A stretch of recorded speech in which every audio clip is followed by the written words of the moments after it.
Trauma-informed leadership is a leadership approach that acknowledges the widespread impact of trauma. It recognizes the signs of trauma in individuals. Leaders commit to creating a safe environment by responding to trauma in policies and procedures. Their goal is to prevent re-traumatization.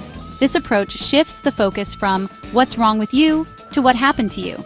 This approach promotes healing and growth. It prioritizes safety, trust, collaboration, and empowerment. Trauma-informed leaders understand that trauma affects people differently.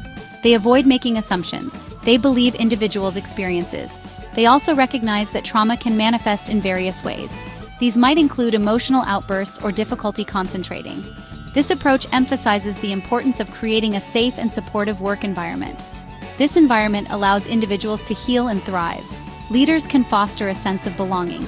They do this by promoting understanding and respect among team members. Trauma-informed leadership is essential for creating a workplace culture that is both compassionate and productive. By understanding the impact of trauma, leaders can better support their employees. They can create an environment where everyone feels safe, respected, and valued. Now let's take a quick quiz to see how much you've learned about trauma-informed leadership. Question 1. What is the primary goal of trauma-informed leadership? A. To increase productivity. B. To prevent re-traumatization. C. To enforce strict rules. The correct answer is B. To prevent re-traumatization. Question 2. What does trauma-informed leadership prioritize?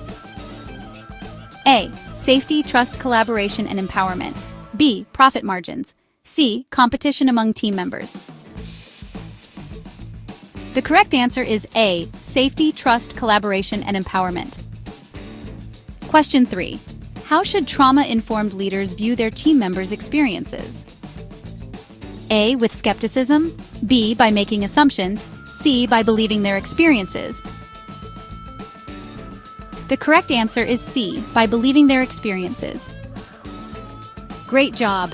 Understanding these principles is the first step towards becoming a trauma-informed leader. And let's dig into the deeper skills of leaders. Empathy and resilience are two key traits of effective trauma-informed leaders.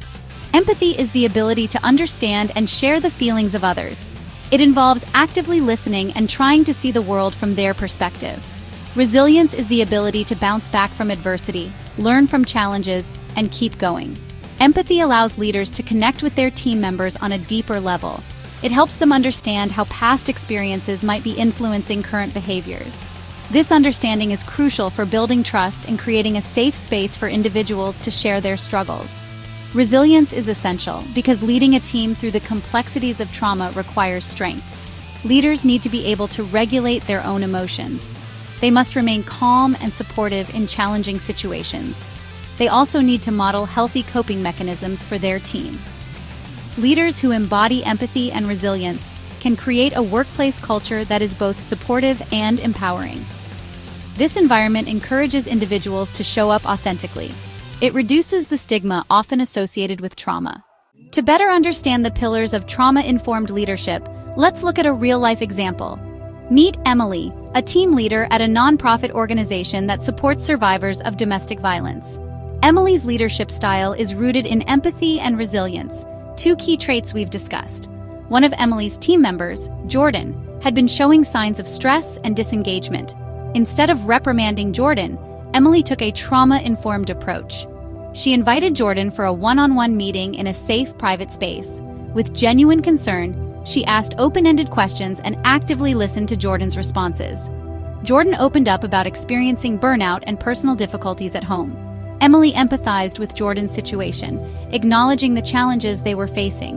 She shared her own experiences with stress and how she managed to overcome them, demonstrating resilience. Emily then offered practical support. She adjusted Jordan's workload and connected them with the organization's mental health resources. She also encouraged Jordan to take some time off to recharge. Throughout this process, Emily remained calm and supportive, modeling healthy coping mechanisms. As a result, Jordan felt understood and valued. They started to regain their confidence and productivity. The trust built through Emily's empathetic and resilient leadership not only helped Jordan but also strengthened the entire team's morale. This example illustrates how trauma-informed leadership can create a supportive and empowering workplace culture. Trauma-informed supervision builds upon the principles of trauma-informed leadership. It focuses on the specific relationship between a supervisor and their supervisee. This approach recognizes that power dynamics are present in these relationships. It prioritizes creating a safe space for supervisees to grow. Supervisors need to be aware of their own biases. They must understand how their own experiences might influence their interactions. They should approach supervision with curiosity and a willingness to learn. Active listening, clear communication, and consistent support are crucial. Setting clear boundaries is also important. This ensures the relationship remains professional and safe. Trauma-informed supervision emphasizes collaboration. Supervisors and supervisees work together to set goals. They discuss progress and address challenges in a supportive manner. By adopting a trauma-informed approach, supervisors can foster a sense of trust and safety. This allows supervisees to feel comfortable discussing their experiences. They can seek support when needed. This approach leads to increased job satisfaction, improved performance, and stronger team relationships. To illustrate the impact of fostering safety and trust, let's explore a real-world case example. Meet Jane, a manager at a mid-sized tech company. Jane noticed that one of her team members, Alex, had been unusually withdrawn and less engaged in recent meetings. Instead of jumping to conclusions or reprimanding Alex for his performance, Jane decided to approach the situation with empathy and curiosity. Jane scheduled a one-on-one meeting with Alex, creating a private and comfortable setting for their conversation. She began by expressing her concern and reassured Alex that her primary goal was to support him. Using active listening skills, Jane gave Alex the space to share his experiences. Alex revealed that he had been dealing with personal issues that were affecting his work. Jane responded with understanding and offered flexible work arrangements to help Alex manage his responsibilities more effectively. She also provided information about the company's mental health resources and encouraged Alex to take advantage of them. Over the next few weeks, Jane maintained regular check-ins with Alex to ensure he felt supported. She set clear boundaries and expectations, but always with a compassionate approach. This fostered a sense of safety and trust, allowing Alex to gradually regain his confidence and productivity. Jane's trauma-informed supervision not only helped Alex but also strengthened the overall team dynamics.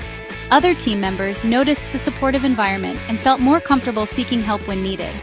This case example highlights how fostering safety and trust can lead to a more resilient and cohesive team. Leaders who use trauma-sensitive practices create employees who are trauma champions. These leaders embody the principles they promote.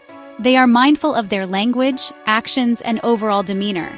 For instance, they avoid using language that might be triggering for some individuals. They deliver feedback constructively and respectfully. They create opportunities for open dialogue about workplace issues. This normalizes the conversation and reduces stigma. Providing resources like access to wellness or professional training is essential. Implementing supportive policies and programs creates sensitivity and avoids re-traumatization. This might include flexible work arrangements or time off for mental health reasons. Creating a culture of support requires ongoing effort and commitment. Leaders need to be willing to listen to their employees' needs. They should be open to feedback and continuously adapt their approach. By modeling trauma sensitivity, leaders can create a ripple effect. This fosters a more compassionate and supportive environment for everyone. Leadership that promotes trauma-informed care increases organizational outcomes. Improved employee morale, reduced turnover, and greater productivity are the results. Leaders like this are what we call trauma champions. Start now. Be the leader who champions trauma-sensitive practices and watch your organization thrive.